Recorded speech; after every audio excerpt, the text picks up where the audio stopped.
Hello everyone. So in this video we are going to talk about this article which is talking about judiciary's eroding authority and all. So actually इसके regarding हमने कल एक article discuss किया था जो news अभी चल रही है. The news that is going on is कि रिसेंटली अपॉइंटमेंट्स हो रहे थे सुप्रीम कोर्ट में. एज़ यू नो अभी सुप्रीम कोर्ट 34 उनकी स्ट्रेंथ पे काम कर रहा है. That is the fullest strength. और इसमें जो है 2 सीट्स अभी रिसेंटली फिल हुई हैं जिसके ऊपर जो है कल एक आर्टिकल आया था कि ये 2 सीट्स फिल की जानी थी. अब ये इसमें वी नागरत्ना जो जज थी, वी नागरत्ना जी, उन्होंने रिकमेंड किया था कि विमेन नेम्स और बाकी जो अदर नेम्स थे, मेल नेम्स थे, तो इनको अभी जो अपॉइंटमेंट जो दिया गया वो मेल्स को ही दिया गया है. And it was not given to women जजेस वर नॉट अपॉइंटेड. तो उसके रिगार्डिंग कल आर्टिकल था कि विमेन इन जुडिशरी को लेकर. बट टुडे उसी न्यूज़ से रिलेटेड जो अदर व्यू पॉइंट इमर्ज होकर आता है कि जस्टिस नागरत्ना जी का जो व्यू पॉइंट था, जो उनका डिसेंट था, उन्होंने अपना डिसेंट रखा था, वो आपको एज सच पब्लिकली क्या हुआ क्या नहीं हुआ, why in the particular these persons were selected और appointed and not the other ones, जो नागरत्ना जी ने जो रिकमेंड किया था उनके नेम्स को नहीं कंसीडर किया गया. Why is it so? So वो जो ट्रांसपेरेंसी है that is not there because judiciary का से ये जो प्रॉब्लम है ना, ये जुडिशरी का ये है कि ट्रांसपेरेंसी का काफ़ी इशू है. वो काफ़ी ज़्यादा ओपेक मैनर में काम करते हैं. ठीक है, they do not disclose the manner of their appointments, that how they are appointing the respective judges. So उसी को लेके हमेशा ये अनबन बनी रहती है और ये एक तरीके से पॉइंट बना रहता है कि they should work with transparency.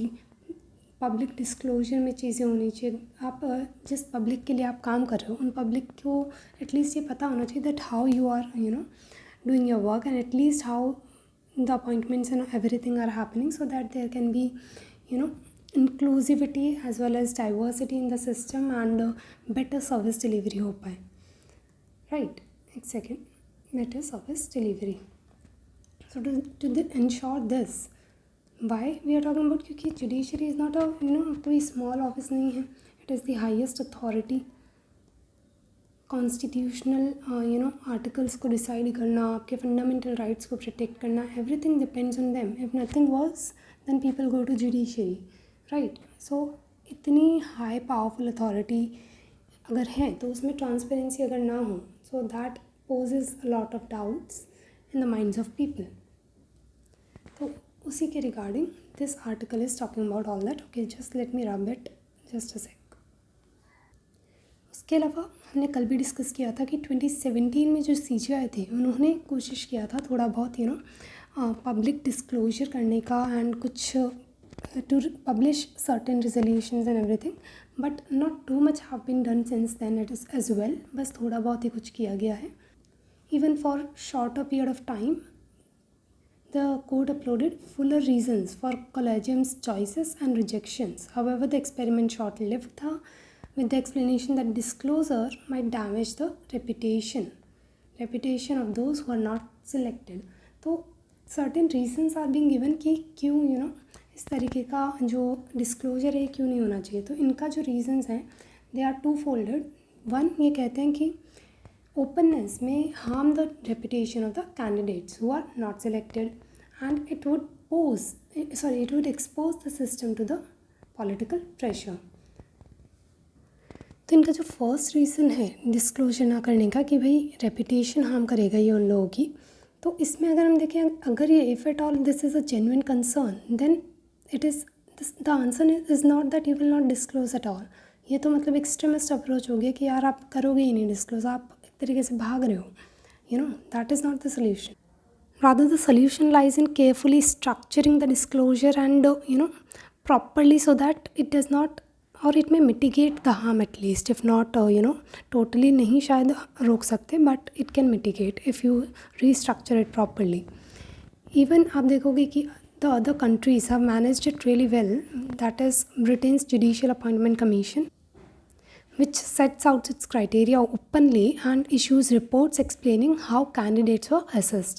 उसके अलावा साउथ अफ्रीका में candidates for higher judicial office are interviewed by judicial service commission and their suitability is debated in public.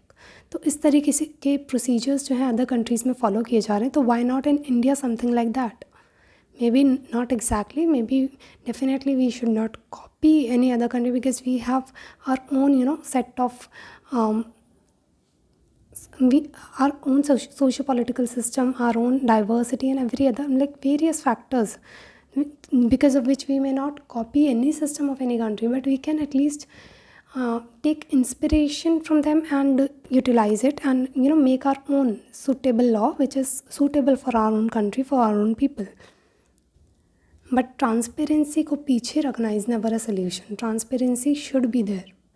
और अगर ये सेकेंड पॉइंट की बात कर रहे हैं that there is political pressure in everything, तो वो मतलब वो तो अभी भी हो रहा है. Even if you are not adhering to this transparency provisions and everything, अभी भी आप देखोगे एग्जीक्यूटिव जो है मेनी टाइम्स होता है that they do not accept your appointments and everything. They will stall the appointments, या तो एक्शन ही नहीं लेंगे या फिर मतलब दे विल टेक टाइम, बहुत टाइम लेंगे. रिसेंटली आपने आई थिंक लास्ट ईयर और लास्ट ईयर जब एग्जीक्यूटिव ने जुडिशरी के अपॉइंटमेंट्स को हॉल्ट पे रख दिया था, तो ये भी कोई ऐसा अच्छा रीज़न नहीं है. सो बेसिकली आप एक तरीके से ट्रांसपेरेंसी को प्रमोट जो आप दूसरों से डिमांड कर रहे हो, transparency which will lead to accountability. Transparency will lead to what? Accountability. और आप दूसरे ऑर्गन से, दूसरे पिलर्स ऑफ जो कॉन्स्टिट्यूशन है उससे आप डिमांड करते हो अकाउंटेबिलिटी. आप डिमांड करते हो accountability from executive, from legislature, but आप खुद उसकी पालना नहीं कर रहे हैं. तो ये तो फिर गलत बात होगी ना. वो एक आपने प्रोवर्ब सुना होगा कि प्रीच व्हाट यू टीच. तो अगर आप दूसरों को अकाउंटेबिलिटी की परिभाषा सिखा रहे हैं and everything you are asking them to follow it, then you should yourself follow it as well. जैसा कि हमने बात किया कि ये ऑफिस कोई छोटा मोटा ऑफिस नहीं है. This has like huge respect and huge authority. It is going to shape the future of India. Judges who are being chosen today, they will shape the outcomes of India's most urgent constitutional questions that range from issues concerning civil liberties to the limits of executive power. And not just that, they will also talk about division of authority. They will also take various other decisions. They will protect your fundamental rights and many more. यहाँ पे एक argument है कि कई बार कहा जाता है कि भाई जुडिशरी के अगेंस्ट एक तरीके से क्रिटिसिज्म है ये कि जो अनइलेक्टेड जजेस हैं, they are not elected, right. वो they are not representing the people of India, but they are striking down the laws, those laws which are being framed by the elected representatives, right. तो ये कहा जाता है फिर this is kind of anti democratic, right. अब क्योंकि भाई elected लोगों ने वो लॉ बनाए हैं और आप उनको जो है स्ट्राइक डाउन कर दे रहे हो. But this is not actually democratic. Why? Because democracy is not simply ruled by majoritarians and everything. Democracy is actually partnership between citizens that secures the rights and ensures that liberty and equality structure public life. Judiciary is not going to only listen to the majority, क्योंकि जो आपकी party form हुई everything this is on the basis of majority, but judiciary is someone who will take care of each and every citizen of India, not just majority but also minority, and not just minority, each and every citizen of the country. So this is actually called democracy, where each and every sound is being heard, where the person in the last mile is being served. And it is just for this reason that Constitution vests extraordinary prerogative power in an unelected judiciary. And judiciary are meant to act as independent arbiters to check and balance government, to protect fundamental rights, and in doing so, they do not undermine democracy but only fulfill its highest aspirations. So with all this,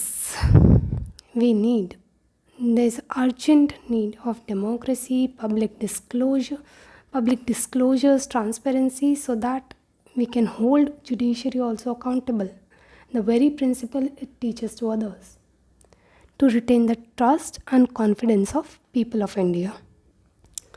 or otherwise it risks diminishing the very legitimacy on which its authority rests.